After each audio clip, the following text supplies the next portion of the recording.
अब की बार ट्रम्प की सरकार।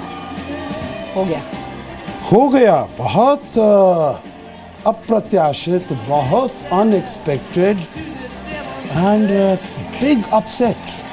क्योंकि लोग तो कह रहे थे जो ठीक है, सुबह शुरुआत आप ही के साथ हुई 7 बजे यहाँ पर, और तब बात कर रहे थे it's too close to call a contest, और बिल्कुल नेक एंड नेक और कांटे की टक्कर है वगैरह वगैरह। 288, 215 जी जी 218 उनका हो। परंतु किसी ने मेरे विचार से, केवल भारत में ही नहीं पूरी दुनिया में किसी ने नहीं सोचा होगा, बहुत कम लोग होंगे जिन्होंने, उम्मीदें सबकी देशों की अलग अलग रही होंगी, परंतु जैसे रुझान आ रहे थे, जैसे पोल्स आ रहे थे, जैसे ट्रेंड्स आ रहे थे पिछले कुछ महीनों में और कुछ दिनों में, तो बिल्कुल ये था जो हिलरी क्लिंटन क्लोज कॉल होगी पर जीत जाएंगी। पर ये तो रन ऑफ द मिल साबित नहीं हुआ सर, बिल्कुल नहीं हुआ। अब मुझे ये समझाइए, अमेरिका के वोटर्स के लिहाज से, वहाँ की सोसाइटी के लिहाज से, ये जो अप्रत्याशित जीत है सर, छोटी मोटी अंतर वाली जीत भी नहीं है, बिल्कुल ये क्या बताती है? What does it tell about the Americans, वो सोसाइटी के बारे में? देखिए, दो चीज़ें मैं अगर, क्योंकि बहुत सारे इसमें कारण हैं, अब विश्लेषण शुरू किए जाएंगे जो क्यों हुआ, कैसे हुआ। हालांकि इसके बारे में पहले भी थोड़ा बहुत लिखा जा चुका है, परंतु अब इसके ऊपर ज़्यादा ध्यान दिया जाएगा। सबसे पहले तो मैं कहूँगा जो अमेरिका की जनता का जो गुस्सा है, वो एंगर इसमें रिफ्लेक्ट होता है, क्योंकि जो उनकी इकोनॉमी में है, जो आर्थिक स्थिति में वो देख रहे हैं, जो उनकी आर्थिक स्थिति बेहतर नहीं हुई है, गरीबी बढ़ी है, डिस्पैरिटी जो जिनके पास जो अमीर हैं और जो गरीब हैं उनसे बहुत ज़्यादा हुआ है। तो ये जो ग्लोबलाइजेशन का वहाँ पर असर हुआ है वो बहुत ही नेगेटिव हुआ है, उसके साथ वो नहीं। तो वहाँ पर हेल्थ केयर ज़्यादा की दाम ज़्यादा बढ़ गए हैं, अनएम्प्लॉयमेंट बढ़ गई है वहाँ पर। अभी अगर आप जाकर देखें तो कभी वहाँ पर भिखारी लोग नहीं दिखाई दिए, अब वहाँ पर आपको मेट्रो में भिखारी भी दिखाई देने लगे हैं। और फिर जैसे वो पूरी दुनिया मिलाकर बराक ओबामा ने जब वो आए थे तब वैश्विक स्थिति जो थी, दौर ठीक नहीं था, इकोनॉमिक दौर। सबको ये लगा था कि 4 साल दे दो चीज़ें ठीक हो जाएंगी, नहीं हुई। कहा नहीं कोई बात नहीं, 4 साल और दे दिए जाते हैं, हालात सुधर जाएंगे। शायद तब भी ना हो पाया, और अब मेरे ख्याल से लोगों ने ये मन बना दिया था कि इस बार डेमोक्रेटिक्स को नहीं, अब इस बार रिपब्लिकन्स को देना जरूरी है। देखिए, दो चीज़ मैं इसमें कहूँगा। अगे जो ये मेरे विचार से बराक ओबामा की हार कम है, डेमोक्रेट्स की हार कम है, और हिलरी क्लिंटन की हार ज़्यादा है। क्योंकि बहुत से लोग, ठीक है, लोग कहते हैं जो जैसा कि डोनाल्ड ट्रंप ने कहा, जो उनके विरुद्ध इमिग्रेंट्स भी हैं, विमेन हैं, उनके जो भी सेक्सुअल कमेंट्स रहे वगैरह, चाहे अफ्रीकन अमेरिकन्स हैं, चाहे हिस्पैनिक्स हैं, चाहे एशियंस वगैरह भी हैं जो उनके विरुद्ध हैं, जूस हैं, सभी इमिग्रेंट कम्युनिटी उनके विरुद्ध हैं। परंतु और अगर एक ये वाला जो पोल हुआ था, जो कितने लोग डिस्ट्रस्ट करते हैं ट्रंप को, तो आया था 65% अमेरिका की जनता डिस्ट्रस्ट करती है ट्रंप को इन कारणों की वजह से, और वो आउटसाइडर हैं, एक्सपीरियंस नहीं है, जैसा उनका तरीका है, स्टाइल है बिहेव करने का, प्रेसिडेंशियल नहीं है वगैरह वगैरह। परंतु उसके साथ साथ करीब 59% लोग हिलरी क्लिंटन के ऊपर भी विश्वास नहीं करते हैं, क्योंकि वो जाना जाता है जो वो डिसऑनेस्ट हैं, उन्होंने जो अपनी ईमेल्स इस्तेमाल की हैं, उन्होंने जो पैसे लिए हैं वहाँ से, सऊदी अरेबिया से और मिडिल ईस्ट से, क्लिंटन फाउंडेशन के लिए, वहाँ पर कुछ अपने लेक्चर्स देने के लिए, भाषण देने के लिए, तो उनके और मिस्टर क्लिंटन से भी तो एक डायरेक्ट, हाँ, वो जहाँ से आ रही थी, जिनके साथ रहती है, उन पर भी बड़े आरोप थे, बहुत आरोप हैं पुराने वाले। तो एक ये है क्लिंटन फाउंडेशन के बारे में, उनकी अपनी ईमेल्स के बारे में, उनका जो रवैया रहा है बेंगाजी में और लिबिया के विरुद्ध, जो मेरी इससे कैंडिडेसी, प्रेसिडेंशियल कैंडिडेसी को इसको सपोर्ट मिलेगा। तो हिलरी क्लिंटन के ऊपर मैं कहूँगा जो ये ज़्यादा चोट है, और ना कि बराक ओबामा। क्योंकि देखिए, बराक ओबामा अभी भी 52, 53, 54, 55% उनका सपोर्ट है।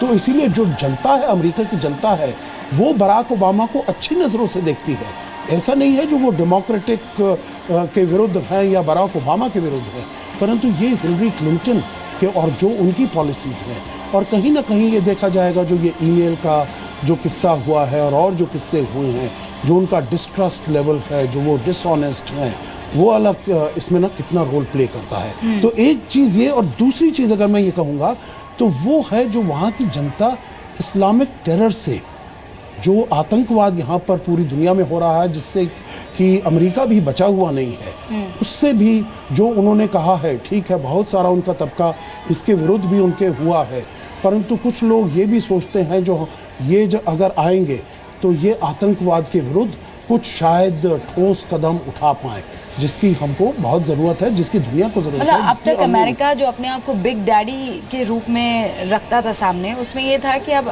बेसिकली आपको किस किस के प्रति बिग डैडी बनना है ये आप साफ साफ बता दीजिए। जी बिल्कुल। सबको साथ लेकर नहीं चल सकते हैं आप, एक को कम करना और एक को ज्यादा करना, और शायद इसमें कामयाब रहे हैं आप ये कह रहे हैं डोनाल्ड ट्रंप। ठीक है, हमारे साथ अचल जी भी बने हुए हैं। अचल जी, आप मुझे बताइए क्या बताता है ये अमेरिका की सोसाइटी, या ये बताइए कि ये जो कहते हैं वो करते नहीं हैं, क्योंकि वो सारे सर्वेज एक तरफ हो जाते हैं, वो सारी रिपोर्ट्स एक तरफ हो जाती है, ऐतिहासिक जीत एक नॉन पॉलिटिकल लीडर अपने खाते में लेकर आ जाता है। ये वो लीडर है जिसको बार बार आप लोग सब ये कहते रहे कि नहीं ये कुछ भी बोल जाते हैं, इनको नहीं पता है कि चीज़ों को कैसे डील किया जाता है, ये बड़ी सतही बातें करते हैं, लेकिन आखिरकार 45वें पोटस बनकर उभरते हैं। क्या बताता है ये यूएस की सोसाइटी के बारे में? रुबैका, मैं 2 या 3 बातें कहना चाहूँगा। सबसे पहली बात तो ये है कि ये पहली बार नहीं हुआ कि ओपिनियन पोल्स जो हैं वो फेल हो गए हैं। ठीक है, बिल्कुल सही। नंबर 2, अगर आपने उनकी एक्सेप्टेंस स्पीच देखी हो तो मुझे लगता है कि वो असली डोनाल्ड ट्रंप जो थे वो आज बोले हैं। बहुत ही डिग्निफाइड, बहुत ही मैग्नानिमस, बहुत ही रिकॉन्सिलेटरी अप्रोच रखी है उन्होंने, और बहुत ही अपनी कंट्री को यूनाइट करने की बात करी है। तीसरी बात जो आप पूछ रही हैं कि क्या है जिसको उनकी विक्ट्री में कंट्रीब्यूट किया है, मुझे लगता है कि जो उन्होंने अमेरिका फर्स्ट और अमेरिका बेस्ट का जो सपना बेचा है, उसको खरीदने वाले बहुत से American society, particularly white minority और मैन ने उनको सपोर्ट किया है। वो सब चीज़ें जो हमें बड़ी ही अजीब और अटपटी लगती थी, वो लगता है अमेरिकन सोसाइटी के पर्सपेक्टिव से अगर आप देखा जाए तो वो सिर्फ सर्टन सेगमेंट्स ऑफ सोसाइटी जो थे वो उससे अपसेट हुए, लेकिन वो पूरे इलेक्शन आउटकम को इन्फ्लुएंस नहीं कर पाए। अब आप इमिग्रेशन का इशू लीजिए, तो इमिग्रेशन में भी उन्होंने कहीं ना कहीं अपना स्टैंड रिफाइन किया था कि वो हर तरह की इमिग्रेशन के खिलाफ नहीं है, वो इलीगल इमिग्रेशन के खिलाफ है। तो जो अमेरिकन सिटीजन्स हैं, हाँ, उनके पर्सपेक्टिव से अगर आप देखते हैं तो ये उनको मेजॉरिटी को अपील करता है।